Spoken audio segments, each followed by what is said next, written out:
Përshëndetje. Dje Shqipëria u zgjua dhe fjeti përsëri me lajme seriale të krimit. Vrasja e një 20 vjeçari në mes të qytetit të Korçës, përleshje me plagosje të rëndë në burgun e Fierit dhe shpërthim me eksploziv në Durrës.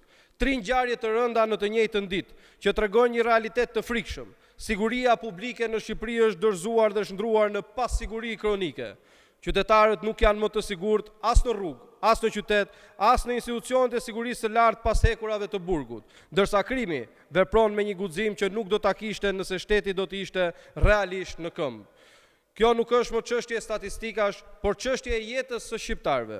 Pas 13 vitesh në pushtet, Edi Rama ka dështuar në detyrën themelore të një qeverie, garantimin e sigurisë së jetës së qytetarëve. Partia Demokratike e ka denoncuar vazhdimisht kapjen e shtetit nga krimi dhe lidhjet e rënda mes botës së krimit dhe pushtetit. Sot pasojat i shohim çdo ditë në rrugët e Shqipërisë. Kur krimi vret në mes të qytetit, kur ka dhunë brenda burgjeve dhe kur eksplozivët shpërthejnë në qytetet tona, problemi nuk është vetëm kriminali.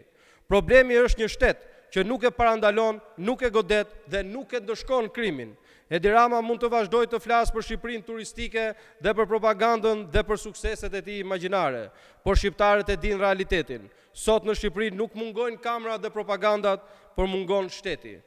Rendi publik nuk mund të jetë peng i interesave politike dhe i lidhjeve të krimit. Shqipëria ka nevojë për një shtet që lufton krimin, jo për një pushtet që bashkëton me të.